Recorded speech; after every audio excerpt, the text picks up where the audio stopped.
Bueno, bienvenido Juan, bienvenidas también a las oyentes y a quienes nos estén viendo por medio de algunos de los canales de difusión del proyecto Letral. Y estamos en esta entrevista que forma parte del ciclo de Novísima Crítica que venimos organizando desde el proyecto Letral. Es un proyecto que desarrollamos en la Universidad de Granada y que en esta edición estudia políticas de lo común en la literatura del siglo XXI. Y bueno, es un honor contar con Juan, que es un investigador todavía en ciernes, todavía doctorando, pero que está ya arrojando resultados pues, muy interesantes y muy significativos para el campo de la crítica literaria. Voy a presentarte brevemente para quien no te conozca. Juan es graduado en Estudios Hispánicos por la Universidad de Valencia, tiene también un máster en Formación del Profesorado por la Universidad Miguel Hernández y un máster en Construcción y Representación de Identidades Culturales por la Universidad de Barcelona. Y actualmente es investigador predoctoral FPU en la Universidad Jaume I, donde desarrolla una tesis sobre patologización y disidencia sexual en la literatura y cultura hispánica del siglo XX. Quizá ahora tú puedes desarrollarnos un poco más, pero por apuntar simplemente alguna línea de tu interés investigador, pues está la literatura española, hispanoamericana y catalana, desde la óptica de los estudios de género, los estudios decoloniales y los estudios queer, así como cuestiones relacionadas con la teoría literaria y el análisis del discurso. Y bueno, por apuntar alguna cuestión más biográfica, ha realizado también estancias de investigación en la UNAM, en México, y en la Universidad de Michigan. Pues bueno, Juan, te repito que es un placer contar contigo, yo te admiro además mucho personalmente. Y quería empezar haciéndote una pregunta relativa a tu estudio de la literatura queer, de lo trans. ¿Cómo ha sido tu evolución y tu trayectoria hasta ahora investigando estos temas? O sea, ¿con qué obstáculos te has encontrado? ¿Con qué conflictos también has tenido que confrontarte? Porque además la cuestión de lo trans no solo ocupa un lugar muy importante dentro de la academia, sino que también ha generado una serie de debates y de cuestiones más en el ámbito de la sociedad últimamente. Entonces, bueno, te quería preguntar cómo te has sentido investigando sobre estas cuestiones dentro de la academia y cómo es también la labor más de divulgación en el conjunto de la sociedad. Muchas gracias por tus comentarios tan maravillosos, Rosa. Me ruborizo. Y bueno, también muchas gracias por una pregunta tan importante y tan interesante.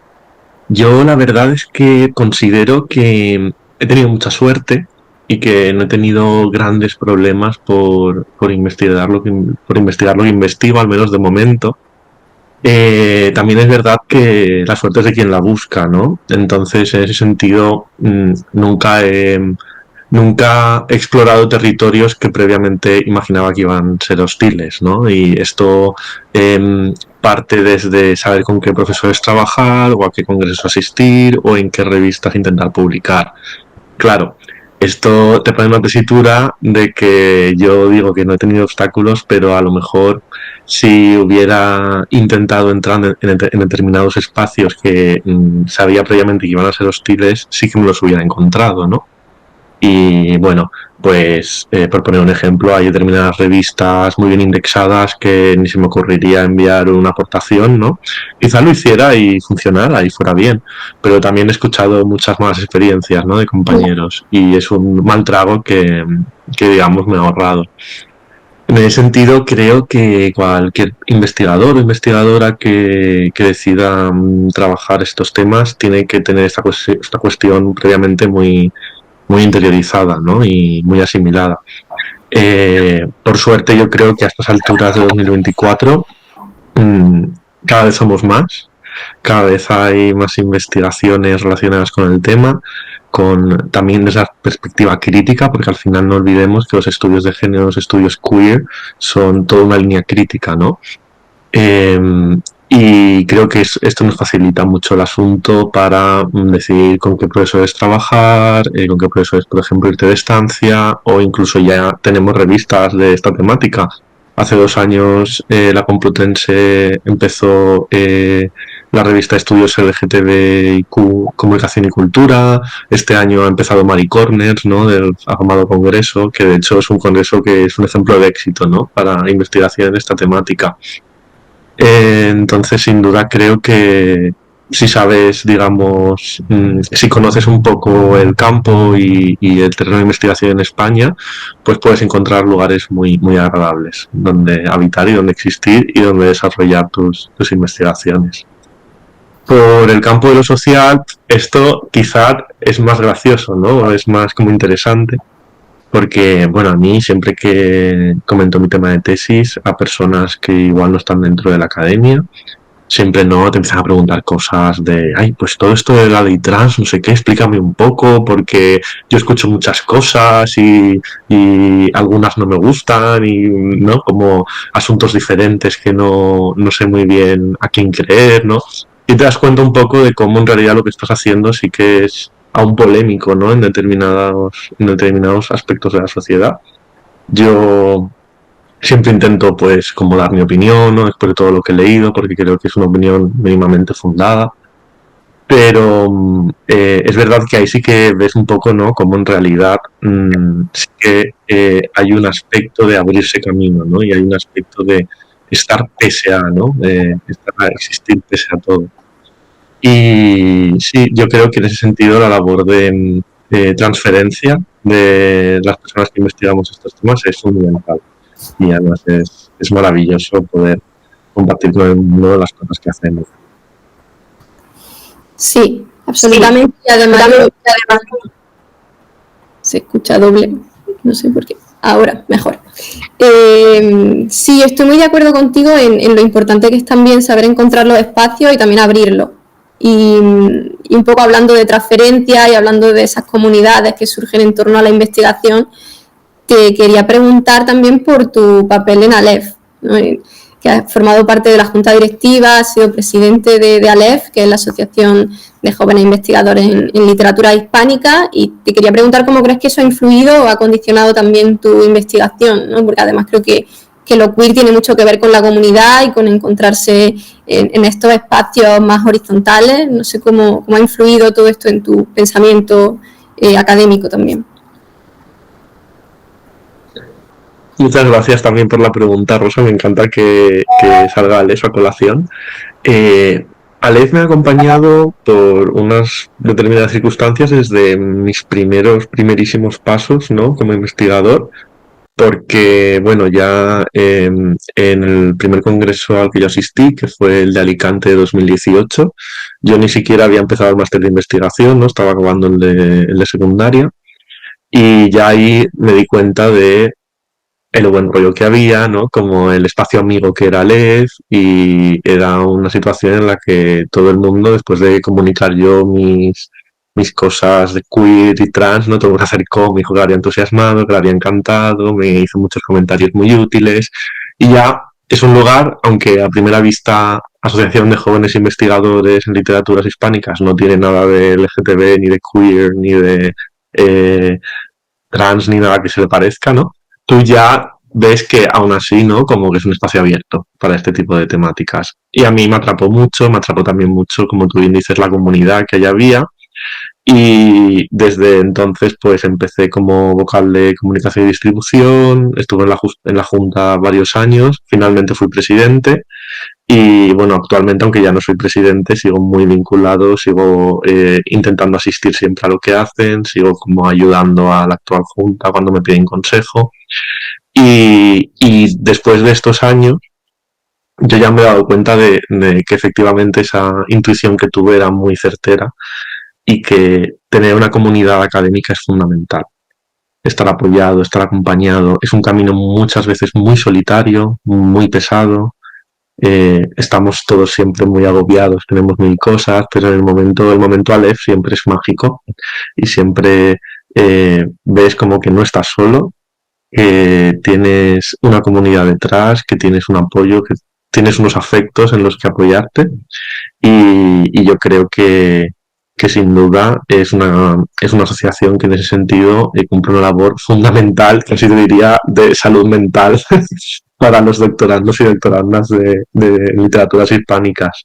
Eh, Además, por supuesto, en el aspecto más académico, en Aleph ves un poco qué hace cada persona, con quién trabaja cada persona, y yo creo que estar en Aleph de forma activa te ayuda a hacerte un mapa mental increíble de qué se trabaja en cada sitio, quién está en cada sitio, cómo son las sinergias de cada lugar, porque al final cada departamento, cada profesor, profesora es un mundo, ¿no? Y en ese sentido, además del aspecto del afecto y de la comunidad, también tiene como un valor para el hispanismo en España fundamental, ¿no? Que es un poco conocer, ¿no? Porque muchas veces estamos en nuestros departamentos, en nuestros grupos de investigación, en nuestras burbujitas y de repente, ay, pues aquí hacen otras cosas. O aquí esto ¿no? Lo cogen desde otra óptica y es fundamental, ¿no? Y yo, por ejemplo, ya tengo, mira, esto es el grupito de Granada, tal, pues, Ana Gallego, etcétera. Este es el grupito de Salamanca, Joaquín Noguerón, no sé quién, ¿no? Entonces, como vas viendo como esas redes y es un momento siempre en el que desde la parte más jóvenes, o sea, los investigadores e investigadoras más jóvenes, como que se conecta todo. De hecho, yo, quitado a lo mejor de Beta, ¿no? Que es como la asociación más postdoctoral, parecida a LER, no sé si hay tantos momentos de encuentro en general en el hispanismo español, ¿no? Entonces, que desde ya los primeros estadios de una carrera investigadora esto se produzca, yo solo puedo ver magia y maravilla, ¿no? En Aleph. Entonces, creo que sí, sin duda recomendaría a cualquier joven investigador o investigadora que asistiera a los congresos de Aleph, que se involucrara mínimamente, cada uno en función de sus posibilidades en Aleph, porque no solo va a ser un apoyo personal y emocional, sino que también le va a permitir acceder a cierto conocimiento, ¿no? En perspectiva panorámico de lo que es el hispanismo en España y el estudio de literatura y de la teoría de literatura. Totalmente, yo lo recomiendo desde aquí también. Y hablando de genealogía y de gente con la que te emparenta, yo te quería preguntar si crees que te integra en alguna tradición crítica, cuáles son los autores que tienes como referencia a la hora de investigar, cuál crees que es tu genealogía de algún modo como investigador y también como crítico literario.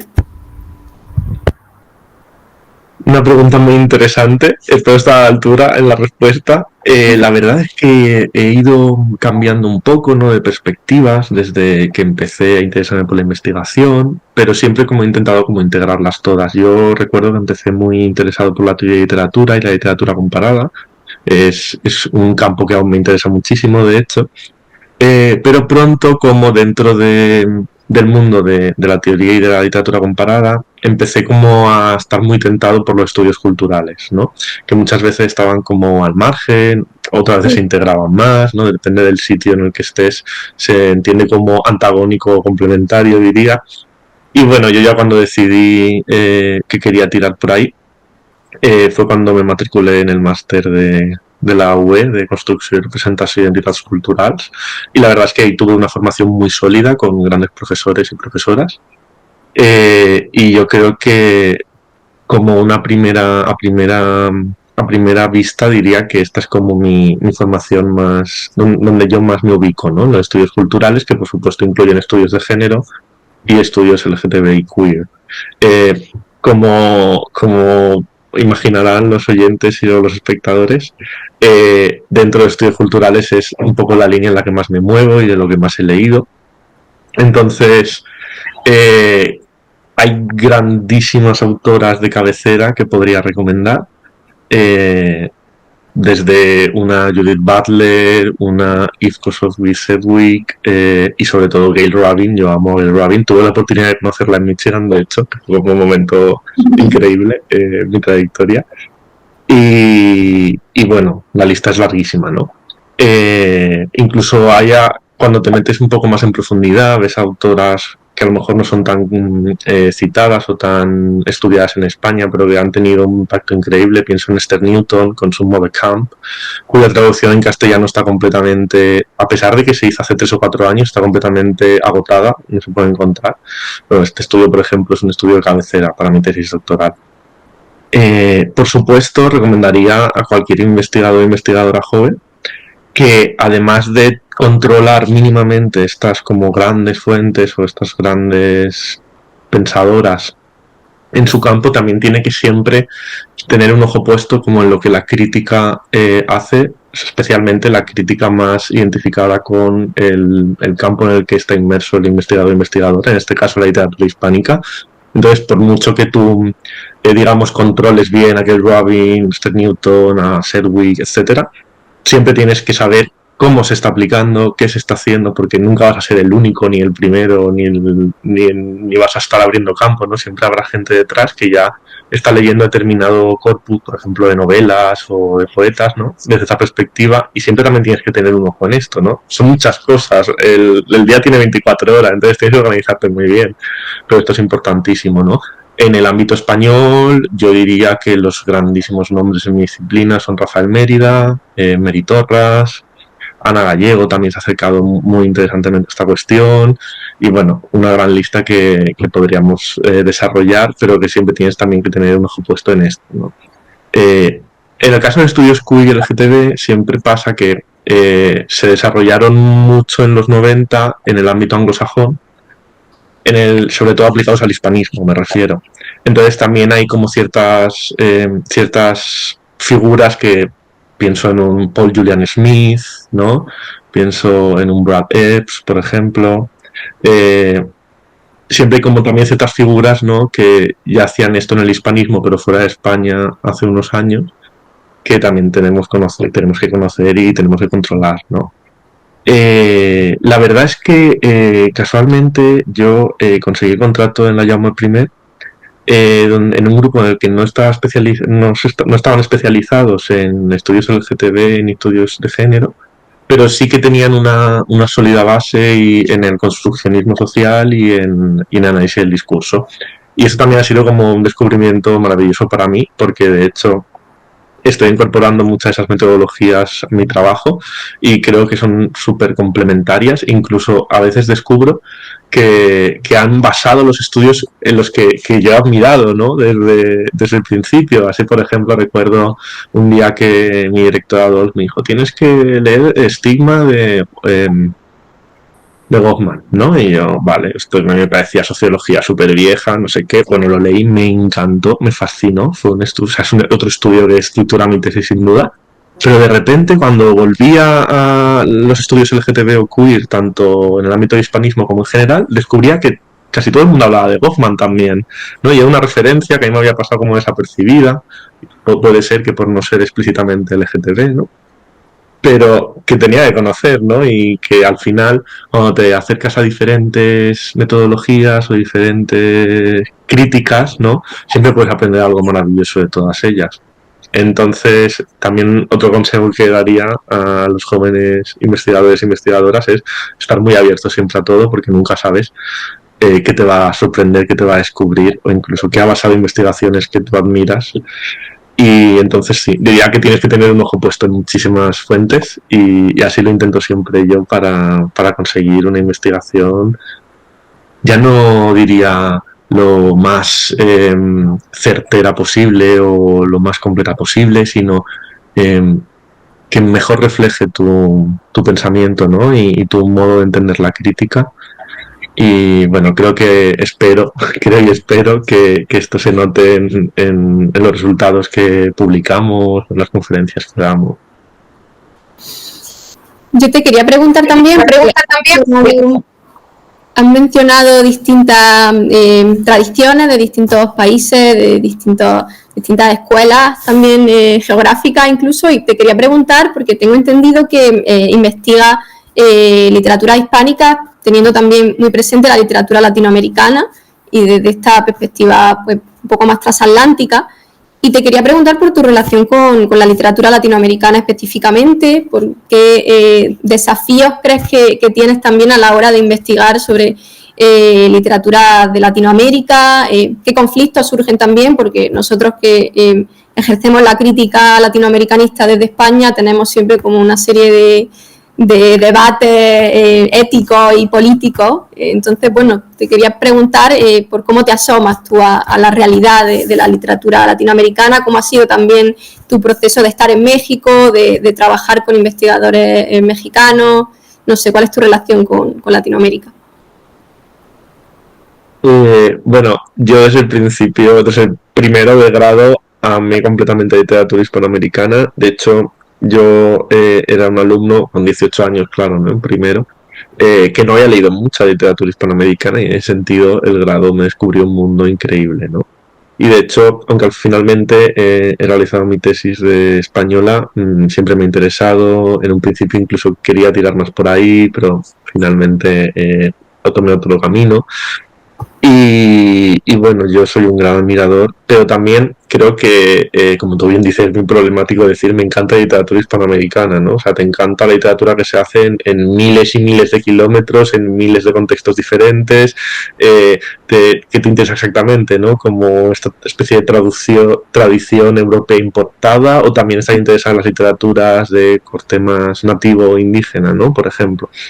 Entonces, es un mundo muy, muy amplio, muy inabarcable y creo que en ese sentido tenemos que tener muy, muy claro que la investigación tiene que realizarse desde el respeto absoluto hacia lo que estás trabajando, ¿no? Entonces, no podemos como acercarnos, creo que es un error muy típico además al principio, ¿no? Como acercarnos a una novela porque nos ha gustado mucho, sin realmente meternos un poco en el contexto de la novela, ¿no? Porque es que el mismo contexto nos va a dar un montón de claves interpretativas que perderíamos si no fuera por, por digamos, por esta labor previa, ¿no? De investigación o de acercamiento. Eh, por ejemplo, pienso, ¿no? Tú te puede gustar mucho La Virgen Cabeza, ¿no? Que es una novela que tengo publicada un artículo. Pero, y puedes intentar, pues yo voy a coger a Newton, a Robin, a Butler y voy a hacer como un análisis de género sobre las acciones de la novela, ¿no? Pero a lo mejor te estás perdiendo muchas cosas por no haber dedicado también, ¿no? Un tiempo a acercarte a cómo es el contexto bonaerense actual, ¿no? ¿Qué implica la conurbación? ¿Qué implica las villas miseria, ¿no? eh, Incluso preguntas, ya me lo lleva al terreno de los estudios trans, ¿no? Todos deberíamos saber o sabemos que el activismo trans en Argentina se ha articulado mucho desde el sujeto travesti. Esto no es así en España, por ejemplo, ¿no? Entonces, a lo mejor en la novela están hablando de travestis y tú te imaginas a como drag queens de RuPaul Drag Race, ¿no? Y en realidad, no. Entonces, ese trabajo de acercamiento al contexto es un deber ético. No, no lo enuncio desde una perspectiva tradicionalista de no, es que tienes que conocer en qué año se murió todos los presidentes de la nación. No me refiero a un trabajo historiográfico, ¿no? Un trabajo más a lo mejor de aproximación cultural. Y en este sentido, aunque obviamente hay limitaciones materiales que debemos reconocer, conocer de primera mano los contextos latinoamericanos ayuda mucho, ¿no? A mí estar en México me abrió mucho la mente. Vaya, suena igual un poco a tópico blanquito europeo, lo siento mucho si suena así, pero creo que hay una realidad, una parte de realidad en ese tópico a lo mejor, ¿no? Yo estuve en México, cuando estuve en México estaba en mis últimos años del grado, fue con una especie de intercambio académico, y aunque yo ya sabía que me interesaba la investigación, intenté como cómo familiarizarme con cómo se trabaja allí. En realidad no estaba investigando, estaba estudiando, pero bueno, la verdad es que tuve a profesoras y profesores maravillosos. Estuve en la UNAM, de hecho, y es un lugar puntero a más no poder en crítica literaria. No creo que nunca he estado en un lugar tan puntero, ni en España, ni cuando estuve en Estados Unidos, ¿no? En ese sentido, considero que es una experiencia muy gratificante. Espero no haber ejercido ningún tipo de violencia colonial como sujeto blanco europeo, ¿no? Que estaba allí, aunque a veces esto es inevitable, ¿no? Y en ese sentido también tenemos que abrazar mucho la contradicción y asumir nuestra propia responsabilidad en un contexto, en nuestro impacto en un contexto dado, ¿no? Curiosamente, esto también ocurre en los estudios trans, ¿no? Porque mucha gente me ha preguntado, ¿por qué te interesas por esto si no eres trans, ¿no? Pues si yo soy una persona cis. Y bueno, por supuesto, es un aspecto que debes tener en cuenta siempre desde la más humilde postura y desde el reconocimiento absoluto de que puedes estar equivocándote, ¿no? O que tienes que tener un cuidado especial, pues estás hablando un poco de los oprimidos o de la posición del opresor. Eso también ocurre, ¿no? Con la situación de la crítica latinoamericana. Pero bueno, yo creo que sobre todo aquí hay que hacer un ejercicio de aproximación, como ya he insistido, ¿no? Que sea como honesto, que sea respetuoso. Y bueno, esto no quita que pasa, ¿no? Entonces, si tú eres un investigador, en mi caso, ¿no? Un chico cisgénero europeo blanco, entonces solo puedes hablar de las cosas que un chico europeo cisgénero blanco puede hablar, ¿no? Que experimente. Yo creo que eso también es un error, ¿no? Porque al final, si algo nos enseña la interseccionalidad, es que tenemos que siempre poder tener una perspectiva que sea lo más respetuosa posible con todas las posibles, desde disidencias hasta presiones, ¿no? Y sobre todo cómo integrar las críticas que éstas hagan en nuestro trabajo, en nuestras investigaciones, ¿no? Y de forma honesta, no para sacar crédito de ello, sino para poder conocer, ¿no? Que al final investigar es conocer, ¿no? Conocer de la forma más abierta y más completa posible. Eh, por ejemplo, en el caso de los estudios trans, yo diría que es fundamental siempre leer a las personas trans, que están diciendo las personas trans sobre sus temas. Por ejemplo, hay un documento muy interesante que creo que lo redactó Jacob Hall, creo que es sobre como guía para investigar sobre personas trans sin ser una persona trans, ¿no? Pues es un documento que yo, por ejemplo, consulto mucho porque a veces como estás como dando rienda a tu, ¿no? Como, no sé si a tu imaginación, pero como a tu investigación y de repente a lo mejor tienes que parar los pies y revisar un poco, ¿no? De cómo deberías descartar esto de una forma respetuosa. La crítica latinoamericanista creo que se podría aplicar igualmente. Por ejemplo, no me imagino un estudio de literatura latinoamericana donde no se cita ninguna crítica latinoamericana o ningún crítico latinoamericano, ¿no? Me parecería horrendo. Pues del mismo modo, creo que se debería hacer, por ejemplo, con los estudios trans y poder no citar a personas trans.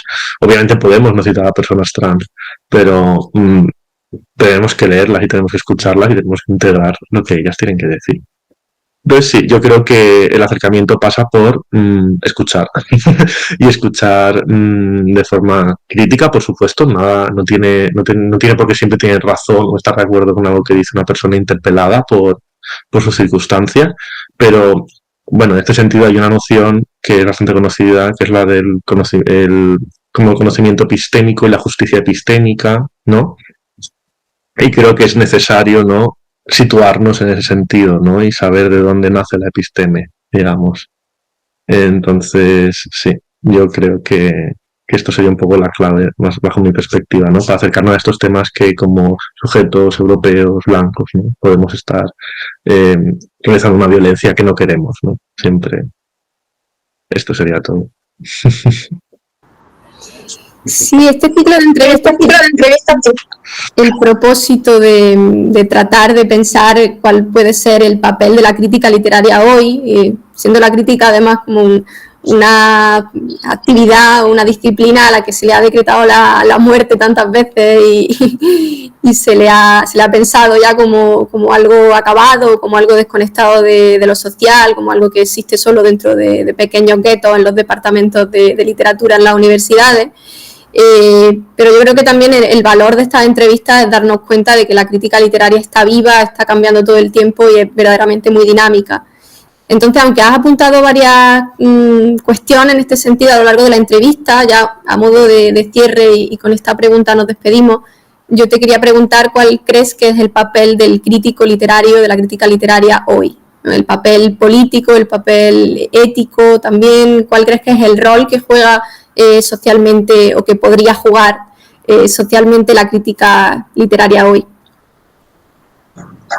Gracias por la pregunta, Rosa. Me parece muy interesante. Yo creo que una consideración que resulta fundamental apuntar aquí, para empezar al menos, es que la literatura durante mucho tiempo se ha entendido como un reflejo de la realidad, ¿no? Como pienso pues en el positivismo, ¿no? La literatura decimonónica, ¿no?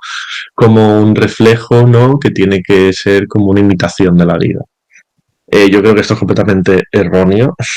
Creo que la literatura puede representar, por supuesto, como todo lenguaje, pero también como todo lenguaje también puede como reflectar, ¿no? Y puede como realizar un impacto en la realidad, porque al final los seres humanos nos entendemos a nosotros mismos y entendemos nuestro contexto a través del discurso, ¿no? En ese sentido, las palabras son muy poderosas y las palabras sin duda pueden modificar, pueden malear, ¿no?, la realidad. Y la literatura aquí es un factor clave, ¿no?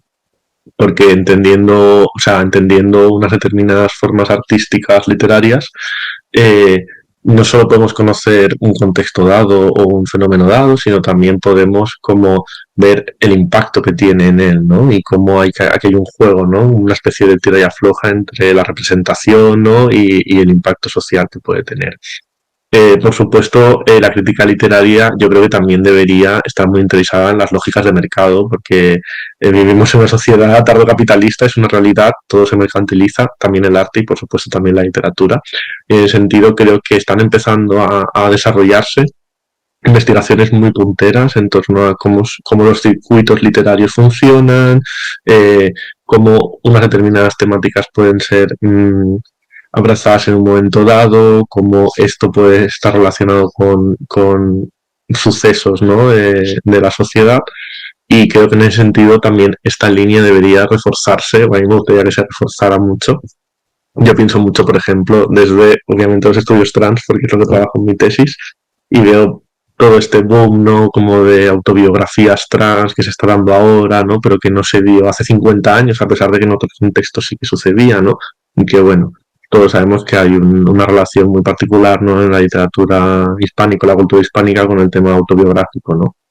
En ese sentido, creo que seguir por ejemplo una línea en esta lógica de mercado, ¿no?, también puede resultar súper, muy, muy enriquecedor, ¿no?, para conocer realmente cómo funciona no solo la cultura, sino también la sociedad, ¿no? Creo que esta sería como otra de las grandes líneas que debemos apuntar. Pero bueno, también la última línea a lo mejor que destacaría respecto a esta pregunta es realmente el ejercicio de justicia que podemos reivindicar, ¿no?, desde la literatura, muchas veces desde los márgenes, ¿no? Porque desde luego hay un discurso social donde hay una hegemonía. La hegemonía siempre es variable, ¿no? Yo la entiendo así. Y en determinado momento algo que estaba en los márgenes puede situar una posición central. Pero en ese sentido, la literatura no siempre se puede escribir desde los márgenes, y siempre la crítica literaria puede estar más receptiva, no más sensible a esos márgenes, puede hacer un ejercicio por visibilizarlos, por reivindicarlos, ¿no? Y en ese sentido creo que es evidente cuando trabajas estudios culturales y ves las trayectorias de los estudios postcoloniales, de los estudios queer, LGTB, de los estudios de género, siempre ves que la crítica literaria ha estado ahí. Y en ese sentido, creo que nuestro papel es fundamental, la verdad. No es por tirarnos flores, pero creo que es una evidencia que nuestro papel puede ser muy relevante, ¿no?, en determinadas luchas políticas.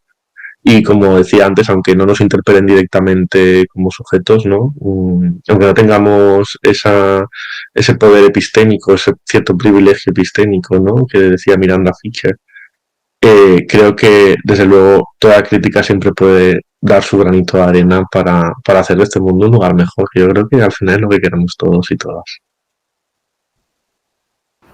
Pues muchísimas gracias, Juan. Creo que nos quedamos también con eso a modo de conclusión, de broche de la entrevista. Ha sido un placer contar contigo verdaderamente, y creo que debemos seguirte, debemos leerte y debemos seguir conversando contigo en cualquier oportunidad que nos surja. Y nada, dar también las gracias de nuevo a quienes nos estén escuchando o viendo, y que sigan también la pista de este ciclo de Novísima Crítica y todo también lo que se está haciendo desde Letral y desde los investigadores y críticos jóvenes que tenemos también por aquí. Y nada más, un placer y seguimos viéndonos. Adiós.